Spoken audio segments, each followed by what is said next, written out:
ವೇದಿಕೆ ಮೇಲೆ ಕೂತಿರುವಂತಹ ಎಲ್ಲ ಗಣ್ಯಾದ ಗಣ್ಯರಿಗೂ ಹಾಗೂ ಎಲ್ಲ ನನ್ನ ಆಟೋ ಚಾಲಕರಿಗೂ ಎಲ್ರಿಗೂ ನನ್ನ ಸ್ನೇಹಿತರಿಗೂ ಎಲ್ರಿಗೂ ಮೊದಲನೇದಾಗಿ ರಾಜ್ಯೋತ್ಸವ ಹಬ್ಬದ ಹಾರ್ದಿಕ ಶುಭಾಶಯಗಳು ಹೇಳ್ತಾ, ಹಾಗೆ ಕರ್ನಾಟಕ ರತ್ನ ಡಾಕ್ಟರ್ ನಮ್ಮೆಲ್ಲರ ನೆಚ್ಚಿನ ಸಾಹಸ ಸಿಂಹ ವಿಷ್ಣುವರ್ಧನ್ ದಾದಾ ಅವರ ಆಶೀರ್ವಾದದೊಂದಿಗೆ ಹಾಗೂ ನಮ್ಮೆಲ್ಲರ ನೆಚ್ಚಿನ ಕರಾಟೆ ಕಿಂಗ್ ಶಂಕರಣ್ಣನವರ ಹುಟ್ಟುಹಬ್ಬದ ದಿನ, ಅವ್ರಿಗೂ ಹುಟ್ಟುಹಬ್ಬದ ಶುಭಾಶಯಗಳು ಹೇಳ್ತಾ, ಹಾಗೆ ನಮ್ಮ ಎಲ್ಲ ಬಂಧು ಮಿತ್ರರು ಎಲ್ಲ ಚಾಲಕರ ದಿನಾಚರಣೆಯ ಶುಭಾಶಯಗಳು ಹೇಳ್ತಾ, ಹಾಗೆ ಇಲ್ಲಿ ಅಶೋಕ್ ನಾರಾಯಣ್ ಸರ್ ಆಗಲಿ ಎಲ್ಲರೂ ತುಂಬ ಚೆನ್ನಾಗಿ ಮಾತಾಡ್ಬಿಟ್ಟು ಹೋದ್ರು.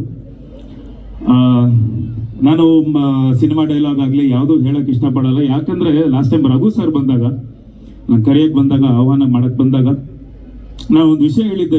ಇಲ್ಲಿವರೆಗೂ ನಮ್ಮ ತಂದೆಯವ್ರಿಗಾಗ್ಲಿ ಅಥವಾ ನಾನಾಗ್ಲಿ ಅಥವಾ ಯಾವುದೇ ವೇದಿಕೆ ಮೇಲೆ ಆಗಲಿ ಯಾವುದೇ ಪ್ರೆಸ್ ಮೀಡಿಯಾದಲ್ಲಿ ಬರ್ದೇ ಇರೋಂಥ ಒಂದು ವಿಷಯ ನಾನು ಹೇಳಬೇಕಾಗಿತ್ತು. ಒಂದ್ 2-3 ವರ್ಷದಿಂದ ನನಗೆ ಈ ಒಂದು ಕಾರ್ಯಕ್ರಮ ಮಿಸ್ ಆಗ್ತಾನೆ ಇತ್ತು, ಯಾಕಂದ್ರೆ ಮಹಾದೇವ ಸಿನಿಮಾ ಒಂದು ಪ್ರಮೋಷನಲ್ ಇದೆ. ಮೊದಲಾಗಿ ಮಹಾದೇವ ನಾನು ಗೆಲ್ಸ್ಕೊಟ್ಟಿದ್ದಕ್ಕೆ ತಮ್ಮ ಎಲ್ರಿಗೂ ಹೃತ್ಪೂರ್ವಕ ಧನ್ಯವಾದಗಳು ಹೇಳಕ್ಕೆ ಇಷ್ಟಪಡ್ತೀನಿ. ಹಾಗೆ ಗುರುಗಳೇ ಒಂದು 2 ನಿಮಿಷ ಮಾತಾಡ್ಬಿಡ್ತೀನಿ.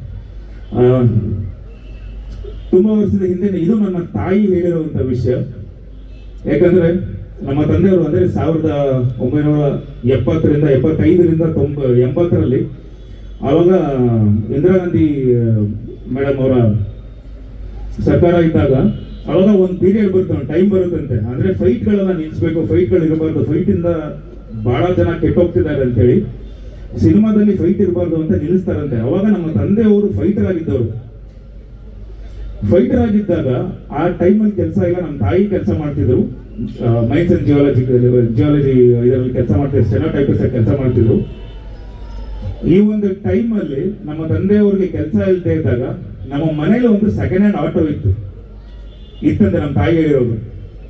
ಆಗ ಬೆಳಗ್ಗೆ ಹೋದ್ರೆ ಕಂಡುಹಿಡಿತಾರೆ ಜನ ಅಂತೇಳಿ, ಅಂದ್ರೆ ಫೈಟರ್ ಆಗಿದ್ದಾಗ ಇನ್ನೂ ಅವರು ಅಷ್ಟೊಂದು ಜನಪ್ರಸಿದ್ಧಿ ಆಗಿರಲಿಲ್ಲ.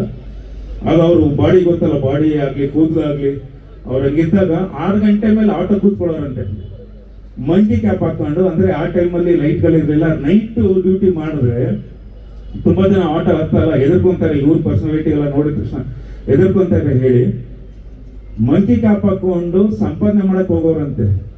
ನಾನು ಹೇಳಕ್ ಇಷ್ಟಪಡ್ತೀನಿ, ನಮ್ಮ ಮನೆ ಆಟೋ ಚಾಲನೆ ಮಾಡಿ ಅದ್ರಲ್ಲಿ ಬಂದಿರೋ ದುಡ್ಡಲ್ಲಿ ಒಂದು ಟೈಮಲ್ಲಿ ಮನೆ ನಡೆದಿದೆ ಅಂದ್ರೆ ನಾನು ಸುಳ್ಳು ಹೇಳ್ತಿಲ್ಲ. ಇದು ನನ್ನ ತಾಯಿ ಹೇಳಿರೋ ಕಥೆ, ಇಲ್ಲಿವರೆಗೂ ನಾನು ಹೇಳಿರಲಿಲ್ಲ, ನಾನು ಒಂದ್ಸಲ ಹೇಳ್ಬೇಕು ಅಂತ ಹೇಳಿದೆ ಅವತ್ತು ಬಂದಾಗ.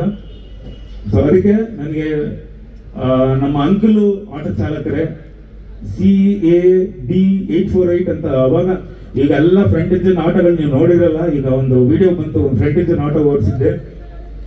ಜಿಮ್ಖಾನಾ ಗ್ರೌಂಡ್ ಅಂತ ಒಂದು ಇತ್ತು, ತುಂಬಾ ಜನ, ಎಷ್ಟು ಜನ ಫ್ರಂಟ್ ಇಂಜಿನ್ ಆಟೋ ಓಡಿಸಿದ್ದೀರಾ? ಟೂ ಸ್ಟಾಕ್ ಇಂಜಿನ್ ತುಂಬಾ ಜನ ಇದ್ದಾರೆ ಇಲ್ಲಿ. ನಾನು ಫ್ರಂಟ್ ಇಂಜಿನ್ ಆಟೋ ಓಡಿಸೋಕೆ ಕಲ್ತಿದ್ದೆ. ತುಂಬಾ ಜನ ಗೊತ್ತಿಲ್ಲ ಅನ್ಸುತ್ತೆ, ಪಾಯಿಂಟ್ಸ್ ಎಲ್ಲ ಚೆಕ್ ಮಾಡಬೇಕು, ಆ ಸೈಲೆನ್ಸರ್ ಎಲ್ಲ ಕ್ಲೀನ್ ಮಾಡೋದು, ಇದೆಲ್ಲ ನಾನು ಮಾಡಿದ್ದೀನಿ. ಯಾಕಂದ್ರೆ ನಾನು ಕಲ್ತ್ಕೊಂಡಿದ್ದೆ, ನಾನು ಆಟೋ ಓಡಿಸೋಕೆ ನಮ್ಮ ಅಂಕಲ್ ಹೇಳ್ಕೊಟ್ಟಿದ್ರು.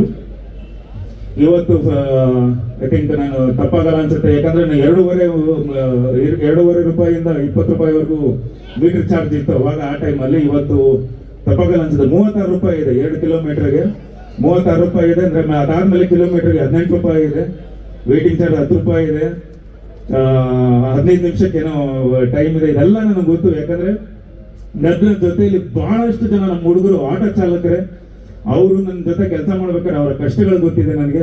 ಒಂಚೂರು ಹೊರಟಾಗೆ ಇರ್ತಾರೆ ಅಲ್ವಾ, ನಿಜ ಅಂದ್ರೆ ಸತ್ಯ ಎಲ್ಲಿರುತ್ತೋ ಅಲ್ಲಿ ಹೊರಟು ತನೂ ಇರುತ್ತೆ. ಸೊ ಅದು ಇದ್ದೇ ಇರುತ್ತೆ. ಹಾಗೆ ಎಲ್ಲ ನಿಮ್ಮ ಮಕ್ಕಳನ್ನ ಚೆನ್ನಾಗಿ ಓದಿಸಿ, ಯಾಕಂದ್ರೆ ತಂದೆ ತಾಯಿ ನಿಮ್ಮ ಆಮೇಲೆ ಬಹಳಷ್ಟು ಜನ ಮಕ್ಕಳಿದ್ದೀರಾ, ತಾವುಗಳು ಚೆನ್ನಾಗಿ ಓದ್ಕೊಳ್ಳಿ. ಯಾಕಂದ್ರೆ ನಮ್ಮ ಜೊತೆ ಯಾರು ಬರಲಿ, ಯಾರೇ ಹೋಗಿರ್ಲಿ, ಎಲ್ಲ ನಮ್ಮ ಜೊತೆ ಕಡೆಯವರೆಗೂ ಬರೋದು ನಮ್ಮ ವಿದ್ಯಾಭ್ಯಾಸ. ದಯವಿಟ್ಟು ಚೆನ್ನಾಗಿ ಓದ್ಕೊಳ್ಳಿ. ನಮ್ಮ ತಂದೆ ತಾಯಿ ಕಷ್ಟಪಡ್ತಾರೆ, ನೈಟ್ ಡ್ಯೂಟಿಗಳು ಮಾಡಿ ಕಷ್ಟಪಟ್ಟು ನಿಮ್ಮನ್ನು ಓದಿಸಿರ್ತಾರೆ.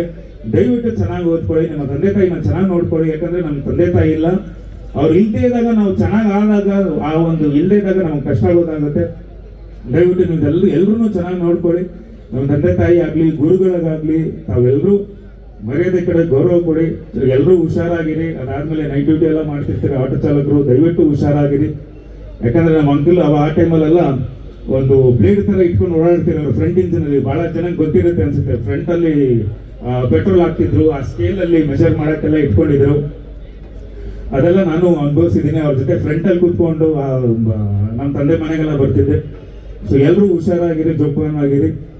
ಅಂಡ್ ನಮ್ಮ ವಿಷ್ಣು ಸರ್ ಅವರು ಆಗ್ಲಿ ಅಂಡ್ ಶಂಕರಣ್ಣ ಅವರಾಗ್ಲಿ ಬಹಳಷ್ಟು ಜನ ಮಾತಾಡಿದ್ರು. ಆದ್ರೆ ನಾನು ಅವರಿಬ್ಬರನ್ನ ನೋಡುವಂತ ಭಾಗ್ಯ ನನಗೆ ಸಿಕ್ಕಿತ್ತು. ಯಾಕಂದ್ರೆ ನಾನು ಇವತ್ತು ಈ ವೇದಿಕೆ ಮೇಲಿದ್ದೀನಿ ಅಂದ್ರೆ ಅದಕ್ಕೆ ನನ್ನ ತಂದೆ ಟೈಗರ್ ಪ್ರಭಾಕರ್ ಅವರೇ ಕಾರಣ.